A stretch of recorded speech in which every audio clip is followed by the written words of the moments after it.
Bonjour à tous.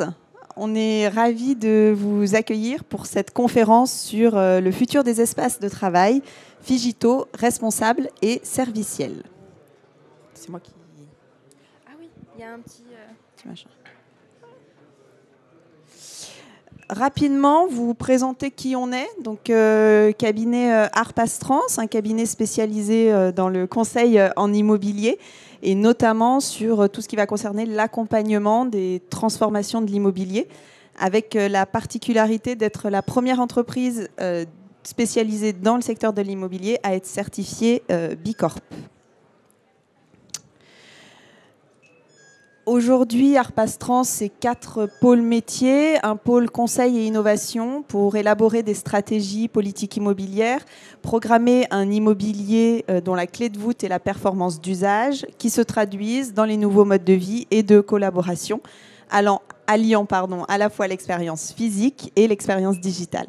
Un deuxième pôle métier autour de tout ce qui va concerner le design et l'aménagement intérieur, pour concevoir et mettre en œuvre des espaces qui concourent à la qualité de vie des collaborateurs, à la performance des organisations et qui fassent écho à la culture d'entreprise occupant les espaces et accompagnent les utilisateurs vers des nouvelles façons d'utiliser ces fameux espaces de travail. Un pôle autour de l'immobilier responsable pour développer des stratégies et des projets non seulement économes en ressources, faiblement émetteurs en carbone, résilients face aux effets du changement climatique et qui promeuvent également les impacts positifs de l'immobilier.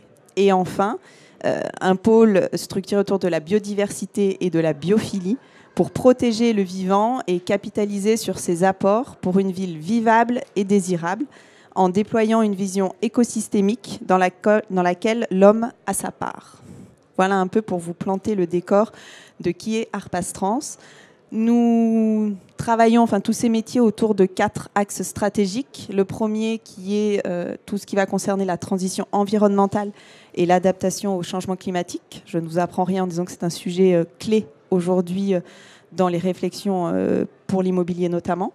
La santé et le bien-être par l'immobilier. La transformation digitale et les nouveaux usages liés finalement à ces fameux outils et à cette transformation de la société avec les petites choses digitales qu'on a tous tout le temps entre les mains. Et puis enfin le 4e axe stratégique qui concerne tout ce qui est la biodiversité et le vivant. On fait un petit focus dans cette conférence liée aux espaces de travail sur notre offre en aménagement et design d'espace. Donc nous sommes en capacité d'accompagner nos clients sur tous les sujets liés aux réflexions sur les nouveaux environnements de travail, depuis des phases très amont de finalement se poser la question de quels espaces de travail je propose à mes collaborateurs, donc quelle workplace stratégie je mets en place, jusqu'à la concrétisation réelle des éléments en termes de réalisation, en passant par toutes les phases de co-conception, de space planning, de design de service, avec en fil rouge de tout ça, tout ce qui va concerner la conduite du changement et finalement comment accompagner les collaborateurs dans ces nouveaux enjeux liés aux espaces de travail. Nos périmètres d'intervention rapidement pour vous dire que voilà, on est en capacité de vous accompagner sur une large gamme d'actifs, des équipements publics, privés, le tertiaire, les commerces, la formation, la recherche, la logistique, industrie et le logement, et ce à toutes les échelles des projets, qu'ils soient urbains, immeubles ou aménagement intérieur. Le cabinet aujourd'hui regroupe une centaine de collaborateurs avec des compétences internes complémentaires, programmistes, pilotes de projets, de travaux, conseils en digital. Je ne vais pas vous lire toute la slide. Et le temps passe. Et nous travaillons pour différentes typologies de clients, que ce soit des foncières, des asset managers, des promoteurs, des constructeurs, des facilities et des grands utilisateurs publics et privés.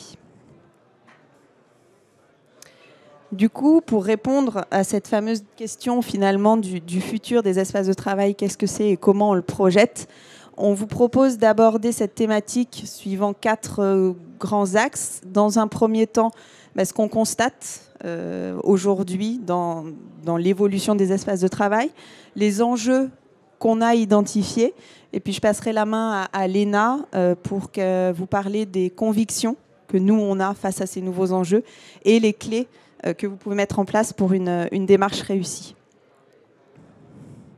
Donc tout d'abord, nos constats.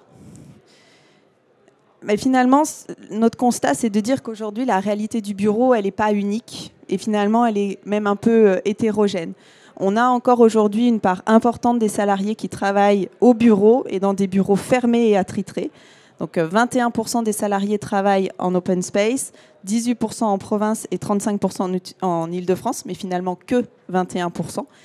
Et puis, seulement également 10% des salariés de bureau sont en poste non attribué, donc finalement en flex office.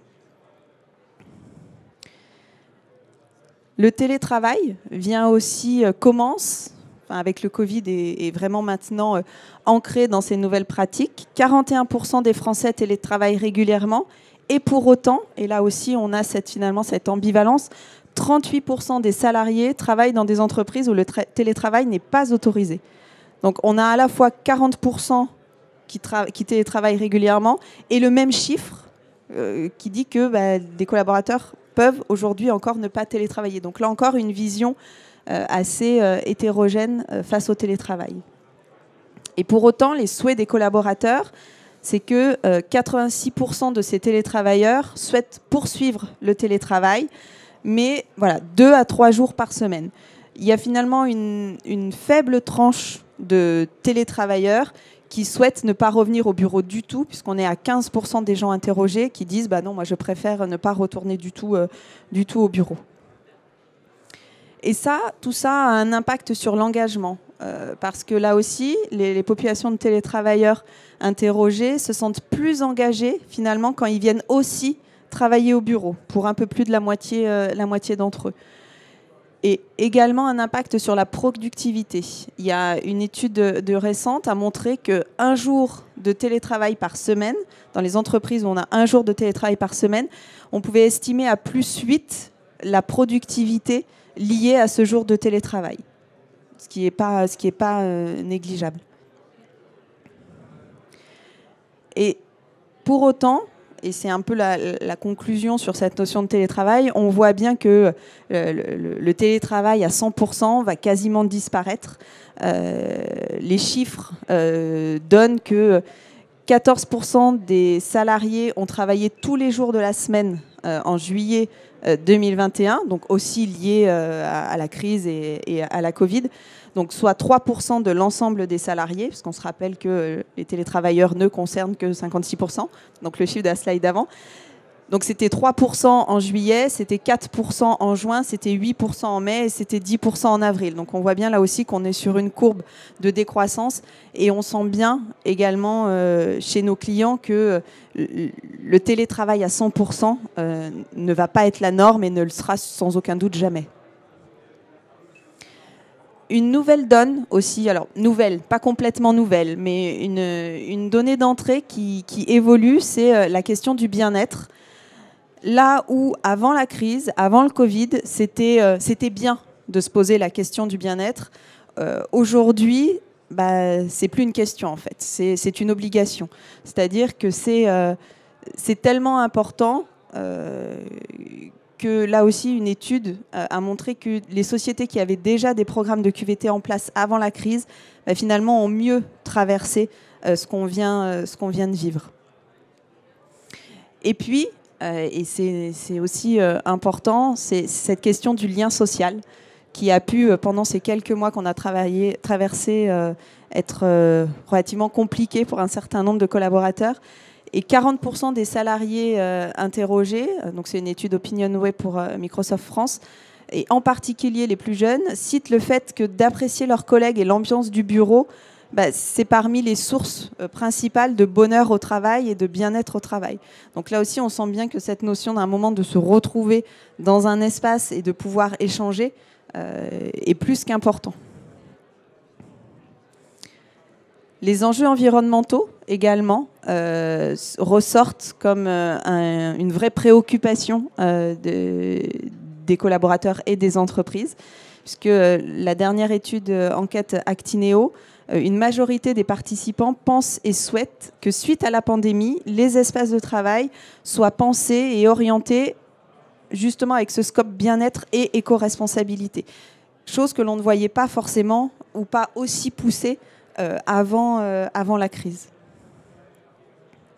Et du coup, tout ça, toute cette notion de télétravail, de lien social, de se retrouver, fait que finalement, le lieu de travail, en tant qu'espace fédérateur, en tant qu'espace facilitateur de vie, en tant qu'espace où l'on peut créer cette convivialité, où finalement l'ensemble des collaborateurs sont sur un pied d'égalité, où il n'y a pas de différence dans l'entreprise, des espaces qui reflètent les valeurs de l'entreprise et qui soient partenaires de santé et de bien-être, font que pour nous, et c'est ce qu'on constate, le lieu de travail commun reste un incontournable et restera un incontournable.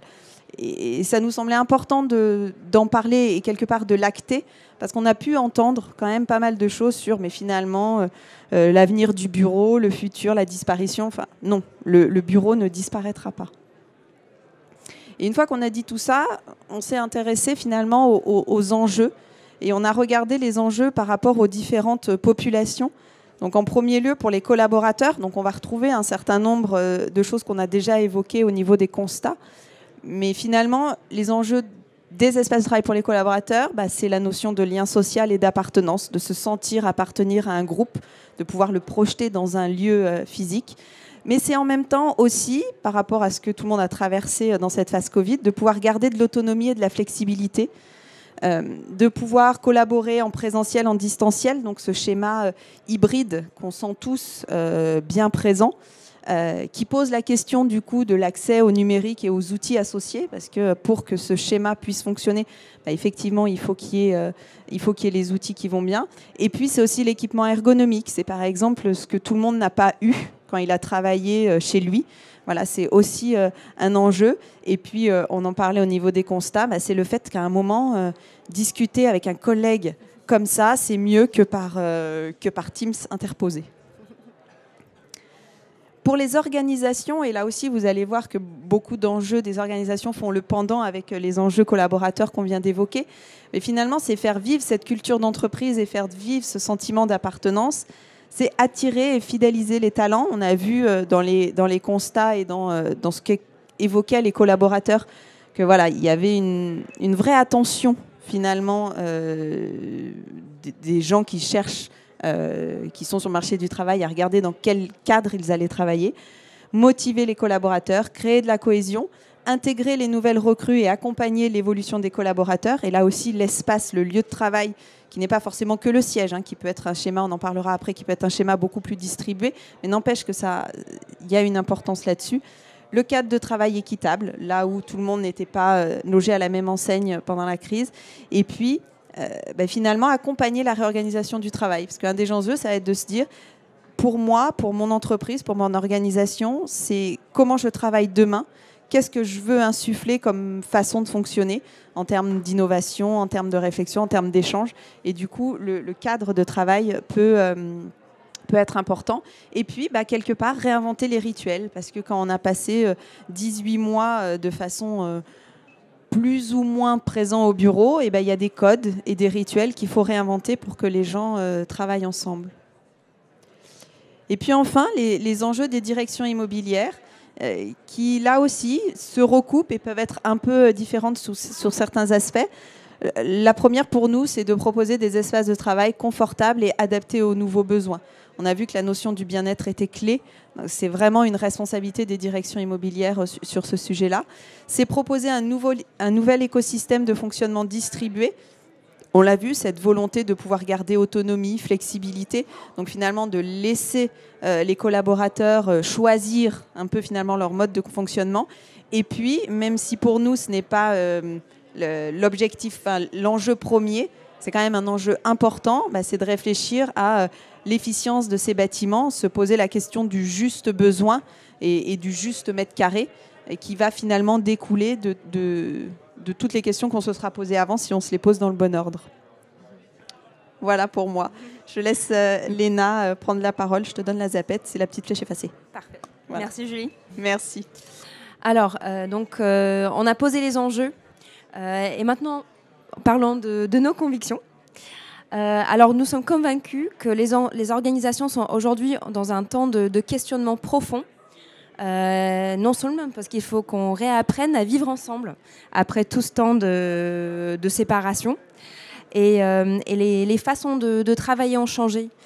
Qu'on ait eu beaucoup de télétravail ou peu de télétravail, ces derniers 18 mois ont fortement impacté notre façon de travailler. Et les organisations ont aussi besoin de s'adapter à l'expérience de flexibilité et de liberté comme Julie l'a dit, que tout le monde a vécu. Donc on ne revient pas au bureau avec le même vécu. Les grandes questions à se poser en ce moment sont, par exemple, qui êtes-vous ? Qu'est-ce que vous reflétez comme organisation ?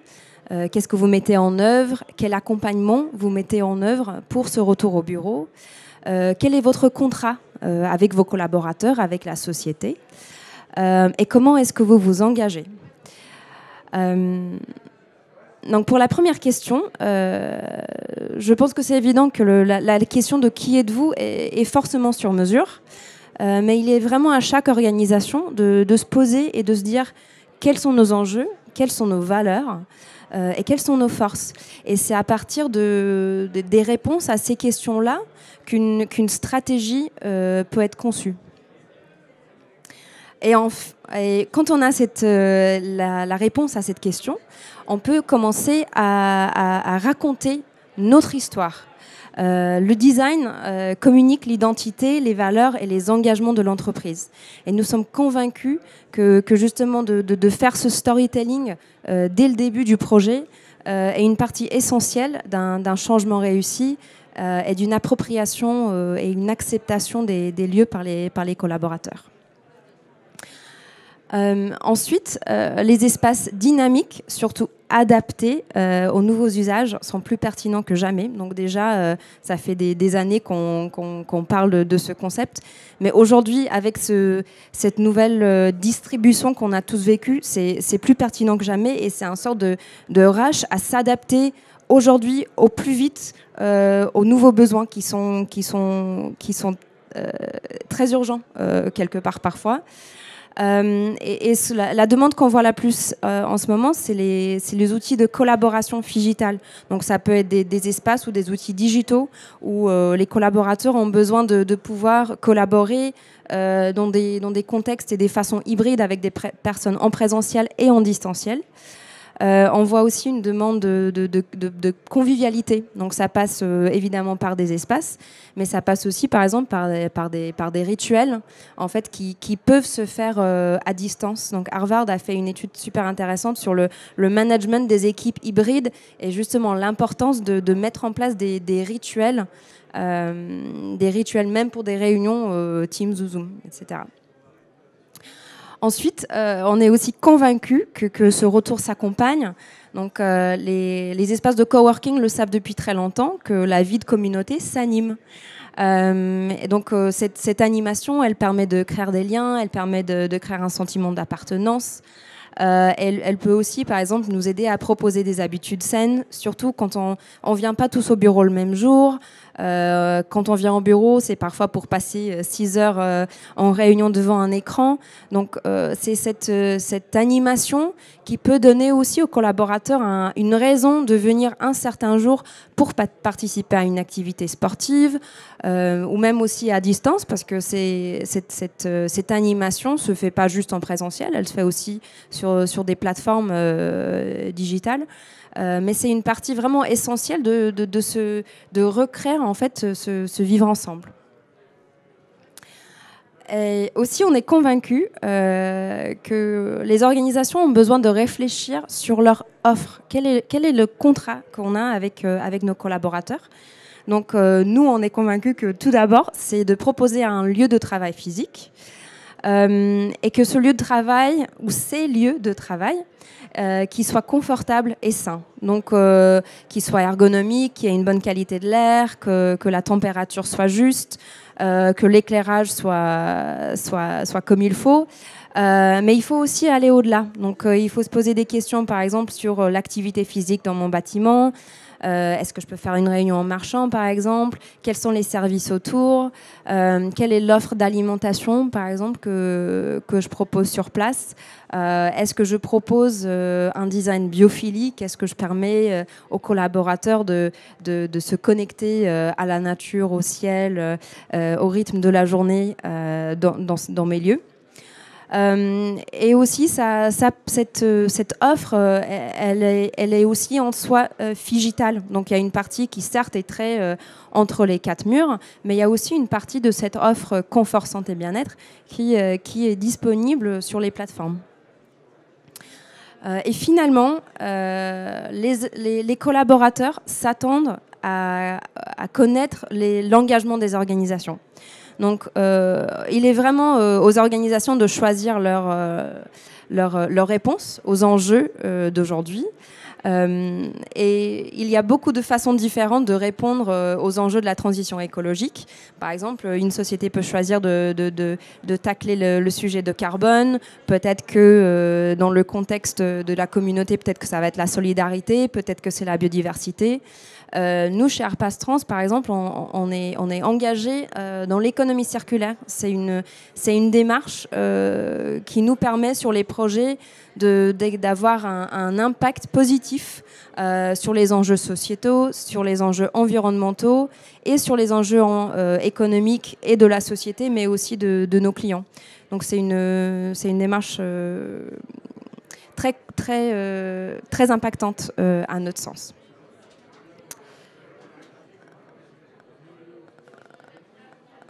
Ensuite, voilà.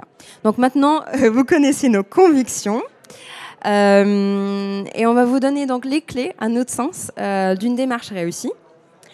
Alors tout d'abord, quand les organisations prennent le temps vraiment de se poser les bonnes questions et de trouver les vraies réponses authentiques, ça crée des projets qui donnent du sens et aux collaborateurs et aux organisations.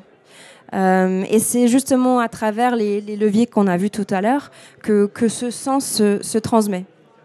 Et ça, c'est vraiment une clé de réussite. Ensuite, il faut engager les collaborateurs, comme on aime dire, pour finir avec la réaction, donc ce qui peut se manifester par exemple en résistance au changement, et passer à la création. Donc ça veut dire de rendre en fait les collaborateurs acteurs de ce changement. Donc ça passe par exemple par un portage terrain par des ambassadeurs. Il faut aussi qu'il y ait un sponsoring de haut niveau. Il faut que les managers portent le changement, qu'ils soient inspirés et du coup qu'ils puissent être inspirants. Et il faut également une impulsion plurielle des directions immobilières, des DSI, des DRH, de la communication, etc. Et tout ça dans les limites planétaires. Donc nous pensons vraiment que d'être responsable, c'est un facteur clé de réussite aujourd'hui. On va sûrement continuer à réinventer les espaces de travail sur eux-mêmes. Et les enjeux vont être différents dans 10 ans, mais on va sûrement repenser à nouveau ce qu'on offre. Mais les choix qui se ressemblent n'ont pas forcément le même impact. Donc j'ai mis ici un exemple, c'est un extrait d'une analyse de cycle de vie d'un bureau, de 3 bureaux en fait. Ces 3 bureaux qui se ressemblent, qui ont la même fonction. Il y en a un, donc les barres grises, qui est un bureau standard. Il y a la barre verte, qui est un bureau en bois écologique, enfin FSC, 3 plis de bois massif.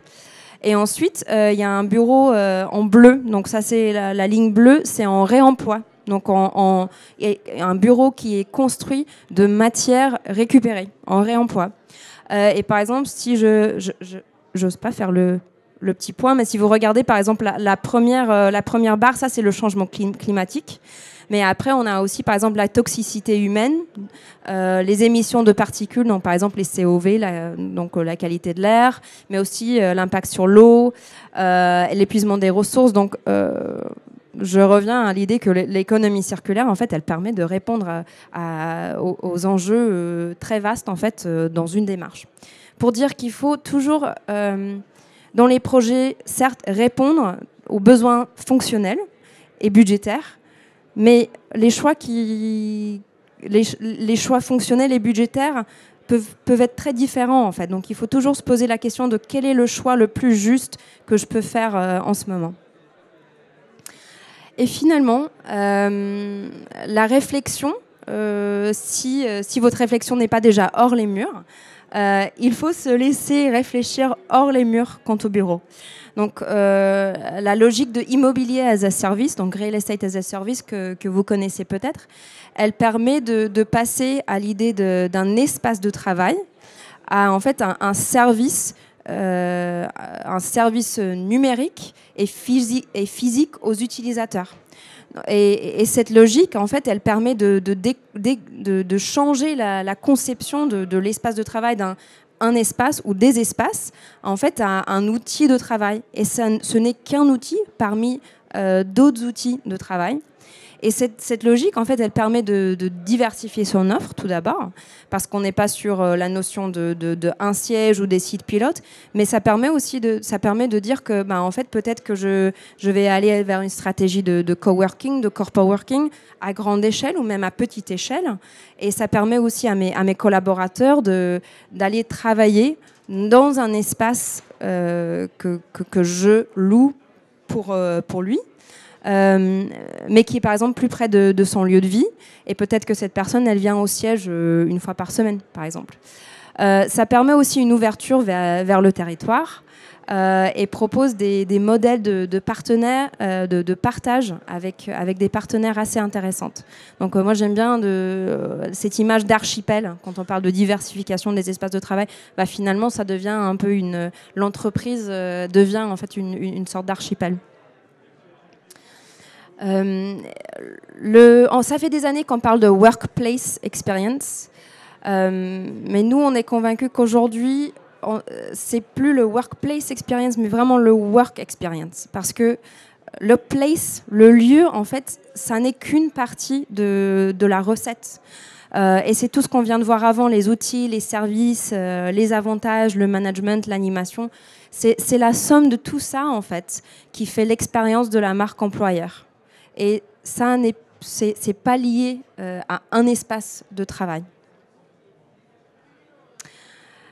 Donc, et finalement, nous sommes convaincus que les espaces de travail, quand ils sont moteurs de transformation positive, c'est-à-dire qu'on fait de l'environnement de travail un levier de transformation culturelle et organisationnelle positive en phase avec les nouveaux enjeux et modes de travail, et quand ces projets sont vecteurs de confort, santé et bien-être, c'est-à-dire qu'ils favorisent le confort, santé et bien-être des occupants et profitent au développement individuel et collectif des collaborateurs, tout en étant acteurs d'éco-responsabilité, c'est-à-dire en s'inscrivant dans une approche éthique, résiliente et durable qui protège le vivant dans le respect des limites planétaires.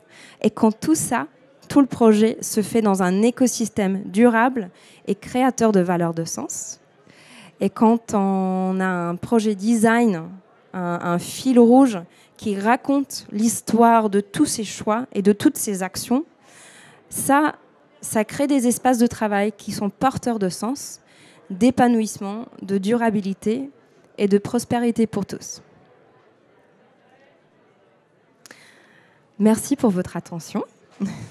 On est ravis que vous ayez pu nous écouter aujourd'hui. On vous rappelle, Arpastrans, donc on est présent sur cet espace City by Simi, partenaire, parrain de l'univers travaillé. Notre stand est juste derrière en G42, donc n'hésitez pas à venir discuter avec nous. Et on vous a remis derrière un certain nombre de conférences. Donc vous avez peut-être eu la chance d'écouter et de nous écouter hier sur les 2 conférences qui étaient portées. L'ensemble des conférences seront en replay, je ne veux pas dire de bêtises, mais disponibles. Et donc, vous avez encore demain, nous animons deux temps d'échange conférences comme celui-ci, à 10h30 sur comment les zones d'activité commerciale peuvent-elles devenir des futurs quartiers du quart d'heure. Donc ça, c'est dans la zone commerce, au fond. Et puis, on ne voit pas bien, mais de 11h30 à midi, quelle nouvelle dynamique pour habiter face à l'évolution des modes de vie. Et là, c'est aussi dans le parcours habité, puisque vous savez que sur le City by Simi, vous avez 5 parcours différents. Voilà. On espère vous avoir intéressé. N'hésitez pas à venir nous rencontrer sur notre stand. Et puis, bonne fin d'après-midi.